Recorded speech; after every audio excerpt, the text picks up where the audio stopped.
একই সাথে নষ্টা এবং চরিত্রহীন একটা মেয়েকে বিয়ে করার জন্য ধন্যবাদ। কে আপনি? আপনার বিবাহিত স্ত্রী আনিকাকে জিজ্ঞাসা করলেই জানতে পারবেন কে আমি। ওহ সরি, আনিকাকে কি নাম বলে জিজ্ঞাসা করবেন? নামটিই তো বলা হলো না। বলবেন, রিফাত ফোন দিয়েছিল। ফোনে কথা বলা অবস্থায় তুহিনের হাত থেকে মোবাইলটি ফ্লোরে বিছানো কার্পেটে পড়ে পরপর 3টি ড্রপ খেল। ঘড়িতে সম্ভবত রাত 12টা বাজে। অন্যান্য রাত হলে রাত 12টায় সবাই ঘুমিয়ে যেত, পুরো বাড়ি হয়ে যেত নিস্তব্ধ। রাতটা অন্যান্য রাতের মতো নয়, তুহিনের বাসর রাত। পুরো বাড়ির কেউ ঘুমায়নি, সবাই ভিন্ন ভিন্ন প্রসঙ্গ নিয়ে গল্প করছে। ফ্লোরে কার্পেট বিছানো ছিল বলে মোবাইল পড়ার সামান্য শব্দটি কেউ খেয়াল করেনি। তুহিন ফ্লোর থেকে ফোনটি হাতে নিয়ে দেখল ফোনটি বন্ধ হয়ে গেছে। খোকা কি হয়েছে? কোন সমস্যা? তুহিনের মা রাবেয়া বেগমের প্রশ্নে তুহিন চমকে উঠল। ফোনে কথা বলা অবস্থায় তুহিনের হাত থেকে ফোনটি পড়ে গেছে, এই ব্যাপারটি রাবেয়া বেগমের চোখ এড়ায়নি। তিনি পিছন থেকে ঘুরে তুহিনের সামনে এসে দাঁড়ালেন। তুহিন অপ্রস্তুত গলায় বলল, না, মা, তেমন কিছুই হয়নি। ফোনটি হালকা ভাবে ধরা ছিল, তাই হয়তো পড়ে গেছে। এটা কোন ব্যাপার নয়, রাত 12টা বেজে গেছে, ঘুমাবেন না? দেখিস না বাড়িতে কত মেহমান, ঘুম আসবে কিভাবে? রীতা, নিশি এবং পলিরা ফুল সাজানো কমপ্লিট করে ফেলেছে। তরে যেতে বলেছে, সেটা জানাতেই এসেছি। তুহিন শীতল গলায় বলল, ঠিক আছে মা, আপনি ঘুমিয়ে যান, আমি যাচ্ছি। মা যেতেই তুহিন একটা স্বস্তির নিঃশ্বাস নিল। তুহিনের রুমটা 2 তলায়। তুহিন সিঁড়িতে পা রাখতেই একবার মনে হলো, অপরিচিত নাম্বারে আসা ফোনটির ব্যাপারে মাকে জানানো উচিত। জানালে মা কি মনে করবে? কষ্ট পাবে না তো? খুব কষ্ট। মাকে জানানো হলো না। 2 তলা বেয়ে উপরে উঠার সিঁড়ির সাথেই 2টি টপ রয়েছে। 2টি টপেই পাতাবাহার গাছ লাগানো। লাইটিং এর কারণে টপগুলো অসম্ভব সুন্দর লাগছে। তুহিন সিঁড়ি বেয়ে 2 তলার এসে সোজা নিজের রুমে ঢুকল। গোলাপ ফুলের ঘ্রাণ আসছে, কড়া ঘ্রাণ। গোলাপের ঘ্রাণ এত কড়া হতে পারে তুহিনের তা জানা ছিল না। পুরো রুমটায় গোলাপ ছাড়াও গাঁদা, টগর, লিলি ফুল দিয়ে সাজানো হয়েছে।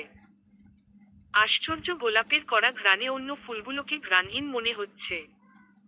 গাঁদা ফুলের মালাগুলো খাটের চারদিকে এমনভাবে সাজিয়েছে খাটে বসে থাকা আনিকার ঘোমটা দেওয়া মাথাটি ছাড়া কিছুই দেখা যাচ্ছে না। আনিকা তুহিনের উপস্থিতি টের পেয়ে সামনের দিকে ঘুরে বসল। ঘুরতেই মাথার ঘোমটাটা সরে গেল। তুহিন আনিকার দিকে গভীর দৃষ্টিতে তাকালো। আনিকাকে অসম্ভব সুন্দর লাগছে। মাঝরাতে আকাশের আবছাগুলো সরে গিয়ে হঠাৎ হঠাৎ চাঁদটি দেখা গেলে যে রকম সুন্দর লাগে, সে রকম সুন্দর। আনিকাকে এতটা সুন্দর লাগছে কেন? হয়তো বাসর রাতই পৃথিবীর একমাত্র রাত, যে রাতে চোখের দৃষ্টিভঙ্গি নিজে থেকেই সবকিছু সৌন্দর্যমণ্ডিত করে তোলে। তুহিন আনিকার চোখের দিকে মুগ্ধতার দৃষ্টিতে তাকালো। বাসর রাতে স্বামী তার স্ত্রীর দিকে মুগ্ধ দৃষ্টিতে তাকিয়ে আছে, দৃশ্যটি ছবির মতোই সুন্দর। তুহিনের চোখ ফিরাতে ইচ্ছে করছে না। কোন মেয়ের প্রতি তুহিনের আগে কখনো এমনটা অনুভব হয়নি। নিশি তুহিনের বেস্ট ফ্রেন্ড, অথচ তুহিন নিশির চোখের দিকে তাকিয়ে কথা বলতে পারে না। গত বুধবার নিশির বার্থডে ছিল। বার্থডে প্রোগ্রামের শুরুতেই নিশির ফ্রেন্ড সার্কেল সবাই এসেছে, শুধু তুহিন আসেনি। তুহিনের দূর সম্পর্কের এক খালাতো ভাইয়ের জরুরি রক্তের প্রয়োজন ছিল। তুহিন রক্ত দিতে যাওয়ায় বার্থডে প্রোগ্রামে ঠিক সময়ে উপস্থিত হতে পারেনি। বার্থডে প্রোগ্রামে প্রথমেই তুহিনকে না দেখে নিশি সামান্য রাগ করল। যখন ফোন দিয়ে তুহিনের ফোন বন্ধ পেল তখন রাগের মাত্রা বহুগুণে বেড়ে গেল। তুহিন রক্ত দেওয়া শেষ করে বার্থডে প্রোগ্রামে উপস্থিত হলো। যখন হলো তখন প্রোগ্রাম শেষ পর্যায়ে। প্রোগ্রামে নিশির ফ্রেন্ড সার্কেল ছাড়াও নিকট আত্মীয় সবাই এসেছে। মানুষজনের কারণে বাসার ড্রয়িং রুমে ভিড় লেগে আছে। তুহিন ভিড় ঠেলে নিশির সামনে গিয়ে দাঁড়ালো। নিশি কঠিন গলায় বলল, প্রোগ্রামে আসছিস কেন? আমি তরকে। নিশি, শুনো।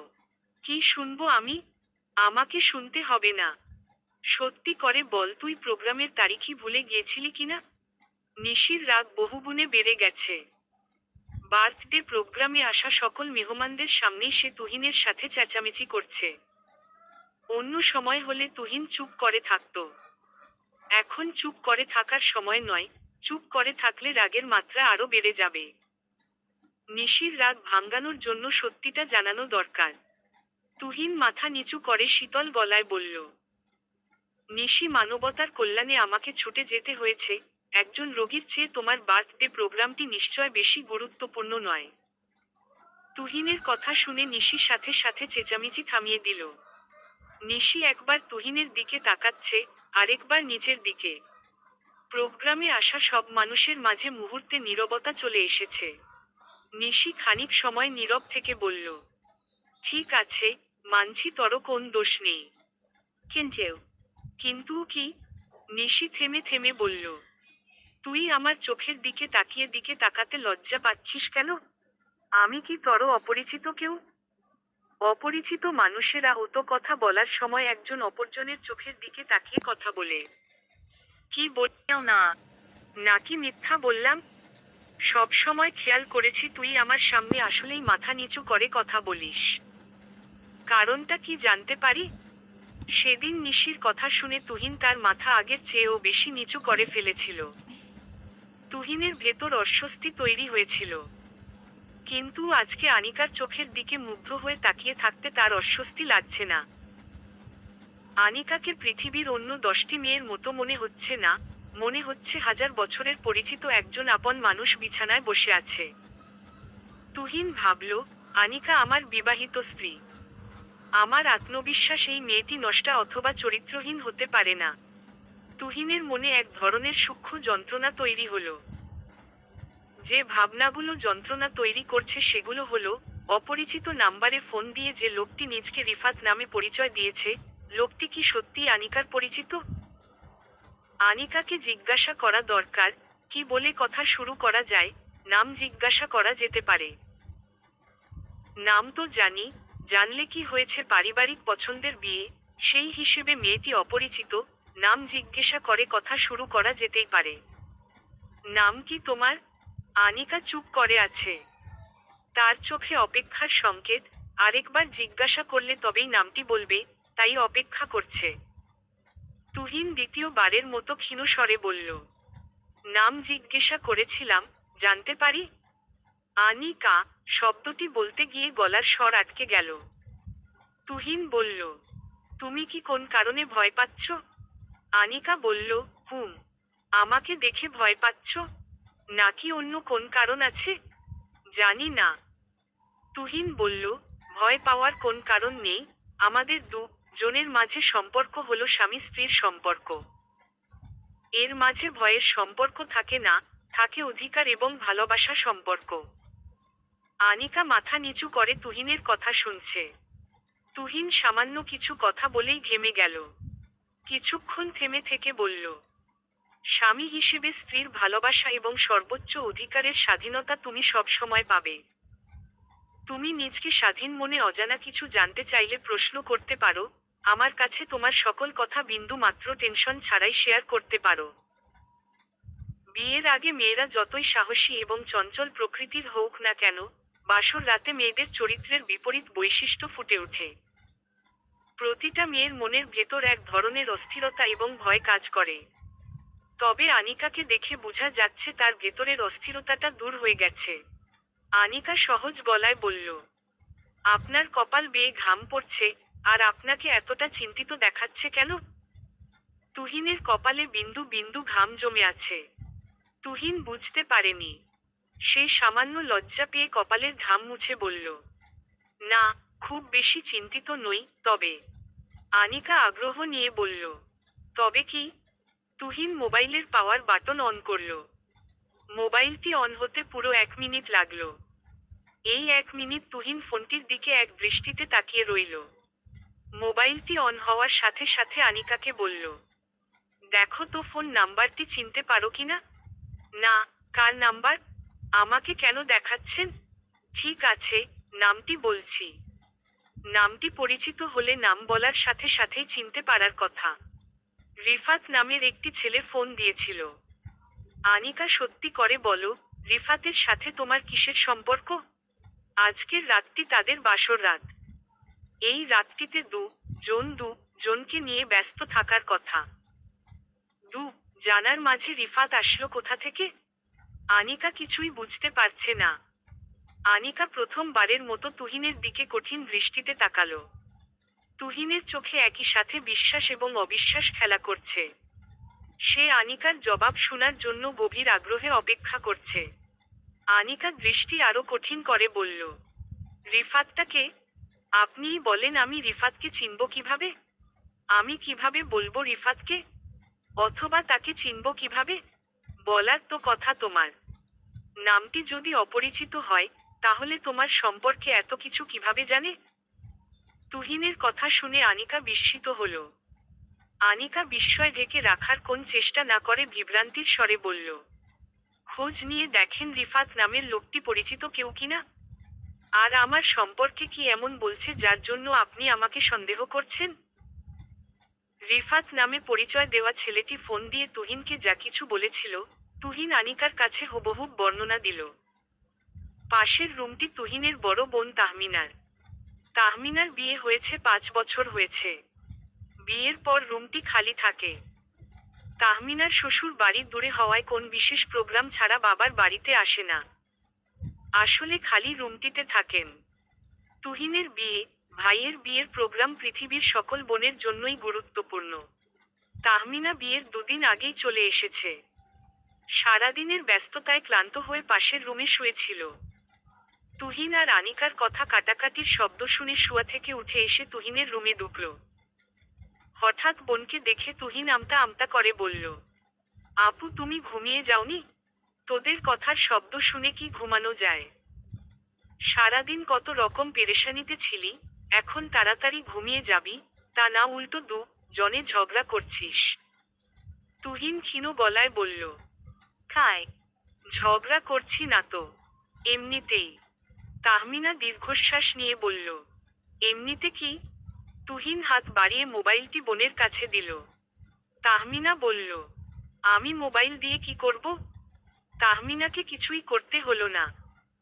তুহিন কল লিস্টের নাম্বারটি দেখিয়ে অপরিচিত নাম্বারে আসা ফোনটির ব্যাপারে বোনকে বলতেই তাহমিনা বলল, বাড়িতে এত মেহমান, সবাই জানলে ব্যাপারটা কোন পর্যায়ে যাবে বুঝতে পারছিস? জানি না আপু, আমার কি করা উচিত সত্যিই বুঝতে পারছি না। তুহিন এবার গলা নামিয়ে চুপ হয়ে গেল। তাহমিনা কিছুক্ষণ চুপ থেকে বলল, একটা সম্পর্কের শুরু এবং শেষ দুটারই মূল ভিত্তি বিশ্বাস। তুই সঠিক প্রমাণ পাওয়ার আগে মেয়েটাকে অবিশ্বাস করছিস কেন? সঠিক প্রমাণ না পাওয়া পর্যন্ত তরে অবশ্যই সম্পর্কটা টিকিয়ে রাখতে হবে, বিশ্বাস নিয়েই টিকিয়ে রাখতে হবে। আনিকা এমন ধরনের মেয়ে হতে পারে এটা আমার নিজেরই বিশ্বাস হচ্ছে না। ঠিক আছে, তুই এখন বারান্দায় যা, আমি আনিকার সাথে কথা বলে দেখছি। তুহিন বারান্দায় এসে দাঁড়ালো। তাহমিনা আনিকার সাথে কি কথা বলছে সে স্পষ্ট শুনতে পারছে না। তবে তার মনে সামান্য স্বস্তি ফিরে এসেছে। তুহিন মোবাইলটির ডিসপ্লের দিকে তাকিয়ে ভাবল, নাম্বারটিতে ফোন দিয়ে রিফাত নামের লোকটির সাথে কথা বললে কেমন হবে? আনিকাকে সে কিভাবে চিনে জানতে চাইলে বলবে তো? অবশ্যই বলবে, বলা উচিত, কেন বলবে না? আপনার ডায়ালকৃত নাম্বারে এই মুহূর্তে সংযোগ দেওয়া সম্ভব হচ্ছে না। তুহিন পরপর 5 বার ট্রাই করল, প্রতিবারই এই কথাটি শুনতে হলো। যেই মানুষটি নিজের নাম বলে দিয়েছে, সে ফোন বন্ধ করে রেখেছে কেন? নাম বলে দেওয়া মানুষটি নাম্বার বন্ধ করে নিজকে লুকাতে চাইছে না তো? নিজের পরিচয় গোপন রাখতে চাইলে নামটি না বললেই পারত। লোকটি কি তাহলে আমার নিজেরই পরিচিত কেউ? কে হতে পারে? আশিককে ফোন দিয়ে দেখি নাম্বারটি চিনতে পারে কিনা। আশিক তুহিনের কাছের কয়েকজন বন্ধুর মধ্যে একজন। তুহিনের যে কোন সমস্যায় সবার আগে আশিককে জানায়। তুহিন আগে কখনো এই ধরনের সমস্যার মুখোমুখি হয়নি, সে বুঝতে পারছে না আশিকের কাছে পুরো ব্যাপারটি শেয়ার করা উচিত কিনা। আশিককে ফোন দেওয়া হলো। কিরে দোস্ত, আজকের রাতে আমাকে ফোন? ভাবিকে সময় না দিয়ে আমাকে সময় দিতে বলেছে কে? আশিকের কথা শেষ হওয়ার সাথে সাথে তুহিন বলল, একটা বিশাল ঝামেলা হয়ে গেছে। আশিক বিষণ্ণ গলায় বলল। কি ঝামেলা? একটা অপরিচিত নাম্বার থেকে ফোন এসেছিল। ফোন দিয়ে আনিকার নামে অদ্ভুত সব কথা বার্তা বলল। তুই কি একটু দেখবি নাম্বারটা আমাদের পরিচিত কারো কিনা? আশিক বলল। নম্বরটি আমাদের পরিচিত কারো না হয়ে আনিকার পরিচিত ও তো হতে পারে। তুই কিভাবে ধারণা করছিস আমাদের কারো হবে? তুহিন দীর্ঘনিশ্বাস নিয়ে বলল। লোকটি আমার পরিচিত হলেও হতে পারে, কারণ আনিকার পরিচিত হলে আমার ফোন নাম্বার পাওয়ার কথা নয়। ঠিক আছে, নম্বরটি দে, আমি দেখছি, বলেই আশিক ফোনটি কেটে দিল। তুহিন একবার বারান্দার এদিক যাচ্ছে, আবার এদিক থেকে ওইদিকে যাচ্ছে। এক জায়গায় দাঁড়িয়ে থাকতে ভালো লাগছে না। তার ভেতরে অস্বস্তি শুরু হয়ে গেছে। এই অস্বস্তির কারণ কি? অপরিচিত একজন মানুষের ফোন পেয়ে আনিকার সাথে বাজে আচরণ করাই, নাকি অন্য কোন কারণে? ভেতর থেকে কান্নার শব্দ আসছে। তুহিন বারান্দা থেকে রুমে আসলো। তাহমিনা আনিকার পাশে খাটে বসে আছে। তুহিন আনিকার দিকে তাকালো। আনিকার চোখ বেয়ে পানি পড়ছে। তুহিন সামান্য দূর থেকে দাঁড়িয়ে সেই দৃশ্য দেখছে। আনিকার পাশে বসে বলতে ইচ্ছে করছে, আনিকা, কাঁদবে না প্লিজ। তোমার চোখের পানি আমার হৃদয়ের যন্ত্রণা বহুগুণে বাড়িয়ে দিচ্ছে। মানুষের জীবনটা কারো চোখে অনেক বড়, কারো চোখে ছোট, ক্ষুদ্র বালিকনার মতো। এই পার্থক্যটি তৈরি হয় জীবনের ইচ্ছেগুলোর পূর্ণতার উপর। জীবনে কোন ইচ্ছেই অপূর্ণ থাকুক এটা কেউ চায় না। তবে চলার পথে এমন অনেক পরিস্থিতি আসে যখন ইচ্ছেগুলোকে আটকে রাখতে হয়। তুহিনের ইচ্ছে থাকা সত্ত্বেও আনিকার পাশে গিয়ে বসল না। কিছুক্ষণ দাঁড়িয়ে থেকে বারান্দার দিকে পা বাড়াতেই আশিকের ফোন আসলো। তুহিন ফোনটি রিসিভ করে আগ্রহ নিয়ে বলল। কি হলো আশিক, কিছু জানতে পেরেছিস? ওদিকে হতাশার সুর। আশিক হতাশ গলায় বলল। ফোন নাম্বারটি বন্ধ। কোনভাবেই ফোন ঢুকাতে পারছি না। ফেসবুক, হোয়াটসঅ্যাপ কোথাও সার্চ দিয়ে এই নাম্বার দিয়ে খোলা নাম, ঠিকানা খুঁজে পাচ্ছি না। তুহিন শীতল গলায় বলল। আমাদের পরিচিত সবাইকে জিজ্ঞাসা করেছিস? হুম, নম্বরটি কেউ চিনতে পারছে না। আর তুহিন শুন। তুহিন বলল, শুনছি, বল। নম্বরটা বের করা কি খুব প্রয়োজন? তুহিন বলল, হুম, এর মাঝে নির্ভর করছে একটি সম্পর্কের বিশ্বাস অবিশ্বাসের ভালোবাসা মেশানো হিসেব। বের করার আর কি কোন উপায় নেই? আশিক ক্ষীণ স্বরে বলল, আছে। এই নম্বরটি কার ভোটার আইডি কার্ড দিয়ে রেজিস্ট্রেশন করা তা বের করলেই খুব সহজে ফোন দেওয়া মানুষটিকে খুঁজে পাওয়া যাবে। তবে আগে থানা থেকে একটি অভিযোগ পত্রের পেপার বের করতে হবে। তুহিন বারান্দা থেকে রুমে এসে আপুকে বলল। আপু, আনিকাকে কাঁদতে না করো। আপু, সত্যি বলছি, আজকের রাতটিতে এমন একটি পরিস্থিতি তৈরি হবে ভাবতেও পারিনি। তাহমিনা আনিকাকে সান্ত্বনা দিয়ে কান্না থামালেও তুহিনের অস্বস্তি থামেনি। তুহিন আনিকাকে বলল। অপরিচিত নম্বরে আসা ফোনটির ব্যাপারে বাড়ির কাউকে ততক্ষণ জানাবো না, যতক্ষণ ফোন দেওয়া মানুষটিকে খুঁজে বের না করতে পারি। আনিকা, আমার মন বলছে রিফাত নামে পরিচয় দেওয়া মানুষটির সবগুলো কথা মিথ্যা ছিল, আমার মন কখনো মিথ্যা বলে না। তোমাকে প্রমিজ করছি আগামীকাল সকালেই ফোন দেওয়া নম্বরটির মানুষটাকে খুঁজে বের করে ফেলব। বসন্তকালে বাতাস ছাড়া পুরো দিনটিকে প্রাণহীন মনে হয়। আজকের দিনটি ব্যতিক্রমী, সকাল থেকেই বাতাস শুরু হয়েছে। রাতে আনিকার সাথে তাহমিনা ঘুমিয়েছিল। তুহিন তাহমিনার রুমে ছিল। অন্যান্য দিন তুহিনের ঘুম থেকে উঠতে দেরি হয়, আজকে হয়নি।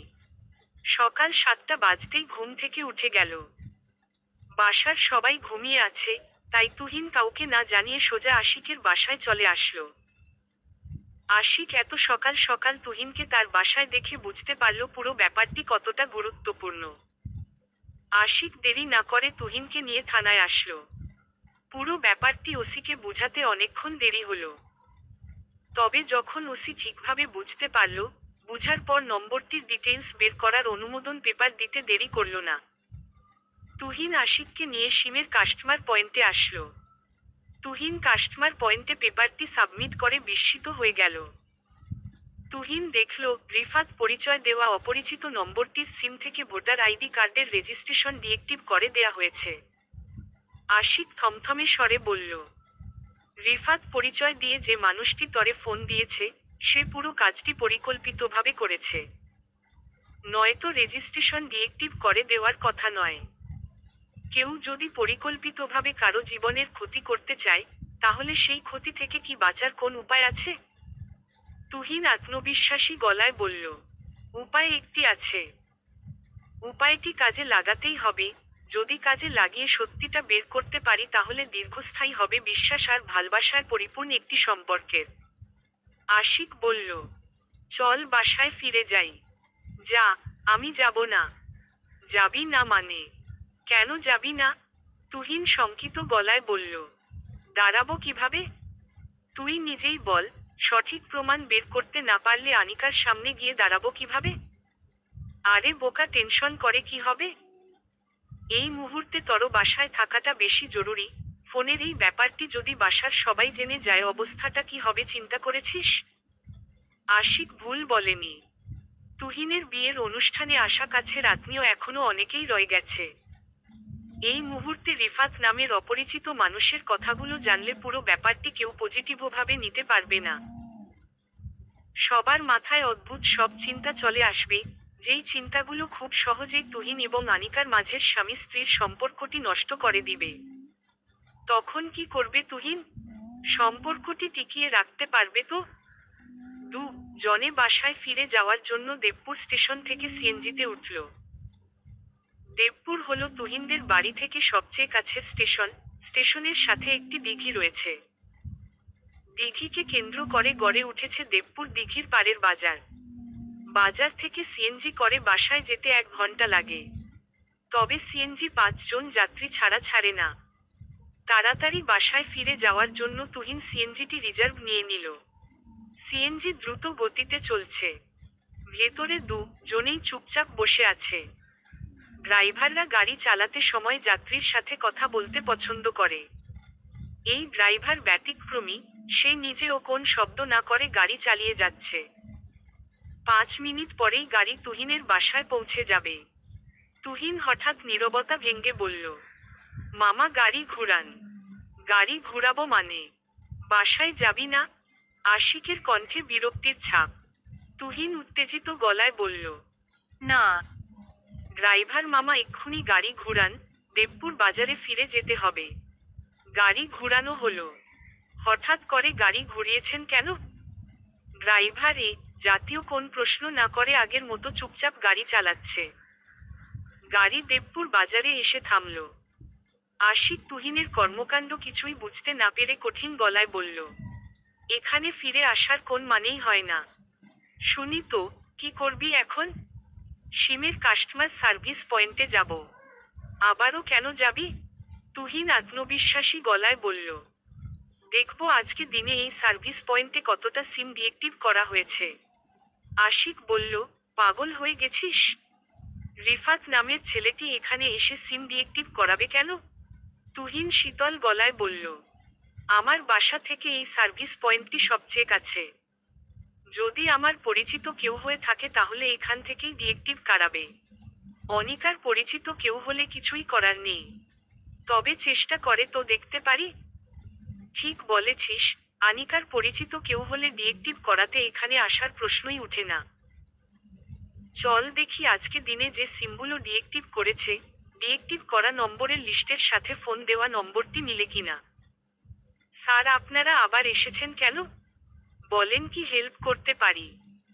সার্ভিস পয়েন্টের কর্মকর্তার কথা শোনার পরপরই আশিক বলল, আজকে সকাল থেকে এই পর্যন্ত যতটা সিম ডিএক্টিভ করা হয়েছে, সেই লিস্টটি প্রয়োজন। সরি স্যার, এই লিস্ট বিশেষ প্রয়োজন ছাড়া সাধারণ কাস্টমারকে দেখানোর নিয়ম নেই। তুহিন বিনয়ীর স্বরে বলল, ব্যক্তিগত প্রয়োজনের হিসবেটা যখন একটি সামাজিকতার বন্ধনের ভবিষ্যৎ নির্ভর করে, তখন কি সেই প্রয়োজনটাকে আপনারা বিশেষ প্রয়োজন বলবেন না? সকাল থেকে এখন পর্যন্ত মোট 3টি সিম ডিএক্টিভ করানো হয়েছে। সার্ভিস পয়েন্টের কর্মকর্তা ল্যাপটপ থেকে 3টি নম্বর প্রিন্ট করে তুহিনের হাতে দিতেই তুহিনের চোখ আনন্দে ঝলমল করে উঠল। রিফাত পরিচয় দেওয়া অপরিচিত নম্বরটি ডিএক্টিভ করা সিমের লিস্টের প্রথমেই রয়েছে। তুহিনের শ্বশুরবাড়ি অর্থাৎ আনিকাদের বাড়ি দেবপুর বাজার থেকে 120 মি. দূর। আনিকার পরিচিত কেউ এত দূর থেকে দেবপুর বাজারের সার্ভিস পয়েন্টে এসে সিম ডিএক্টিভ করাবে না। তুহিনে ভাবল, আমার পরিচিত যেই মানুষটি এই কাজটি করেছে, কেন করেছে? সে তো আমার নামে মিথ্যা অভিযোগ দিলে পারত, আনিকার নামে কেন দিল? আশিক মোটা গলায় বলল, আপনাদের দরজায় লাগানো সিসি ক্যামেরার আজকের দিনে রেকর্ড করা পুরো ভিডিও ফুটেজটি দেখান। সিমটি ডিএক্টিভ করানোর জন্য যে ছেলেটি এসেছিল তাকে দেখতে চাই, হয়তোবা দেখলেই চিনতে পারবো। সার্ভিস কর্মকর্তা চেয়ার থেকে উঠে সিসি ক্যামেরা মনিটরিং ল্যাপটপের সামনে গিয়ে বসল। তুহিন ও আশিক তার পিছনে দুটি চেয়ার টেনে পাশে বসল। সকাল থেকে সিসি ক্যামেরায় রেকর্ড করা ভিডিও ফুটেজটি প্রথম থেকে চালু করা হলো। ভিডিও টেনে টেনে দেখতে হলো না, ভিডিও শুরুর 10 মিনিটের মাথায় তুহিন একই সাথে বিস্মিত এবং হতভম্ব হয়ে গেল। ভিডিওতে তুহিনের পরিচিত খুব কাছের একজন মানুষকে সার্ভিস পয়েন্টে ঢুকতে দেখা গেল। সে আর কেউ নয়, তুহিনের বেস্ট ফ্রেন্ড নিশি। আশিক বরফ শীতল গলায় বলল, ভেবেছিলাম পরিচিত কোন ছেলে বন্ধু হবে, কিন্তু নিশি। নিশি তোর বেস্ট ফ্রেন্ড হয়ে কেন এই কাজটি করতে গেল? নিশি কি চায়? জানি না, বুঝতে পারছি না, নিশি কেন পরিকল্পিতভাবে আমার ক্ষতি চাচ্ছে? কথাগুলো বলতে গিয়ে তুহিনের গলার স্বর আটকে গেল। তুহিনের এমন মুহূর্তটি দেখে সার্ভিস কর্মকর্তা নিয়েও মর্মাহত হলেন। চল, এক্ষুনি নিশির বাসায় যাব, বলেই আশিক উঠে দাঁড়ালো। তুহিন বলল, আমরা দুজন নয়, সাথে আনিকাকেও নেব। নয়তো আনিককে সন্দেহ করার কারণে অপরাধী হয়ে থাকতে হবে। পৃথিবীতে কোন স্বামী তার স্ত্রীর কাছে বিনা অপরাধে অপরাধী হয়ে থাকতে চায় না, উল্টো নিজের ভুলগুলো ডেকে রাখতে চায়। আশিককে নিয়ে তুহিন বাসায় ফিরে এসে সামান্য দেরি করল না। আনিকাকে সাথে নিয়েই নিশির বাসায় রওনা দিল। আমাকে সাথে নিয়ে কোথায় যাচ্ছেন? কি হলো বলেন, আমি সাথে গিয়ে কি করব? নিশির বাসায় পৌঁছার আগ মুহূর্ত পর্যন্ত আনিকা তুহিনকে জাতীয় ছোটখাট অনেক প্রশ্ন করল। তুহিন কোন প্রশ্নের জবাব না দিয়ে নিশির বাসায় এসে পৌঁছল। নিশিদের বাসার ড্রয়িং রুমটা বিশাল। নিশির বার্থডে দিন ছাড়াও এখানে তুহিন আরও কয়েকবার এসেছে। নিশির মা তুহিনকে দেখে বলল, নতুন বউ নিয়ে এসেছো দেখে খুশি হলাম। তোমরা বসো, আমি কফি নিয়ে আসছি। তুহিন শব্দ করে বলল, আন্টি কফি আনতে হবে না, নিশিকে ডাকুন, ইম্পর্ট্যান্ট কিছু কথা আছে, আপনিও বসুন। নিশিকে ডাকা হলো। নিশি তুহিনের সামনাসামনি সোফায় বসতেই নিশির মা বলল, বাবা কোন সমস্যা? তুহিন কিছু বলার আগেই নিশি বলল, নতুন বউ সাথে আছে। মা তুমিই বলো, সমস্যা থাকবে কেন? যাও তো, তুমি সবার জন্য নাস্তা নিয়ে আসো। তুহিন হাতে ফোনটি সামনে এগিয়ে নিয়ে ফোনের কল লিস্টের নম্বরটি নিশিকে দেখিয়ে বলল, এই নাম্বারে ফোন দিয়ে আনিকার নামে এইসব বাজে কথা বলেছ কেন? নিশি চোখ বড় বড় করে বলল, আমি ফোন দিয়ে বাজে কথা কেন বলতে যাব? পাশে বসে থাকা আশিক উঠে গিয়ে বলল, ফোনটি তুমি দাওনি, তবে পুরো পরিকল্পনাটি তোমার ছিল। এই নম্বরের সিমটি আজকে সকালেই সার্ভিস পয়েন্ট থেকে ডিএক্টিভ করে এসেছো, তার ভিডিও ফুটেজ দেখাবো? দেখবে ভিডিও? আন্টি ভয়ার্ত গলায় বলল, নিশি কি শুনছি এসব? তুই তোর বেস্ট ফ্রেন্ডের বিয়ের পরবর্তী জীবনের স্বামী স্ত্রীর সম্পর্কটা ভাঙতে চাচ্ছিস কেন? নিশি চোখের পানি ছেড়ে দিয়েছে। মুহূর্তেই চোখ লাল করে বলল, আমি আর তুহিন জনের বন্ধুত্ব তৈরি হওয়ার পর থেকেই তুহিনকে আমি ভালোবেসে ফেলি। কিন্তু তুহিন বলল, কিন্তু কি? আমার অপরাধটা কি ছিল? নিশি বলল, তুই কখনোই আমাকে বন্ধুর চেয়ে বেশি ভালবাসিস নাই। এমনকি আমার চোখের দিকে তাকিয়েও কথা বলিস নাই। শুধু আমি কেন, কোন মেয়েই তার ভালোবাসার পুরুষটির অন্য কারো সাথে বিয়ে হোক এটা চাইবে না? আমিও চাইনি। তুহিন গলা উঁচু করে বলল, নিশি তোর ধারণা ভুল। সত্যিকারের ভালোবাসলে ভালোবাসার মানুষটির কখনো কষ্ট হোক এটা চাইতে না। জানিস রাতে ফোনটি পাওয়ার পর বাকি মুহূর্তটা আমার কতটা কষ্টে গেছে? নিশি মাথা নিচু করে সোফায় বসে আছে। কেউ কোন কথা বলছে না। তুহিন হাই তুলতে তুলতে বলল, বন্ধুত্ব এবং ভালোবাসার সম্পর্কের অনুভূতিগুলো সম্পূর্ণ আলাদা। তুই নিজেও বুঝতি তোর সাথে আমার বন্ধুত্বের সম্পর্কের বাইরে আর কোন অনুভূতি ছিল না। তাহলে কেন আমার সাথে এমনটা করলি? প্রকৃত ভালবাসলে অপর মানুষটির কষ্ট হোক এটা কখনোই চাইতি না। আশিক বলল। নিশি এখন চুপ করে আছো কেন? চল, তুহিন এখানে বসে থাকার কোন মানেই হয় না। তুহিন উঠে দাঁড়াতেই আনিকা বলল, যেই মানুষটি আমাকে কষ্ট না দিয়ে ভালোবাসার জন্য সঠিক প্রমাণ খুঁজতে গিয়ে এত কিছু করতে পারে, আমার বিশ্বাস সেই মানুষটি নিশিকেও ক্ষমা করে দিতে পারবে। মেয়েদের জীবনটাই এমন, ভালোবাসার স্রোত তাদের জীবনটাকে এমনভাবে পাল্টে ফেলে নিজেরাই বুঝতে পারে না কোনটা ভুল, কোনটি সঠিক। তুহিন দ্বিতীয়বারের মতো আনিকার চোখের দিকে গভীর দৃষ্টিতে তাকালো। এই দৃষ্টি আনিকার কথাগুলো মেনে নিয়ে স্বামী স্ত্রীর সম্পর্কটি ভালোবেসে এগিয়ে নেওয়ার দৃষ্টি।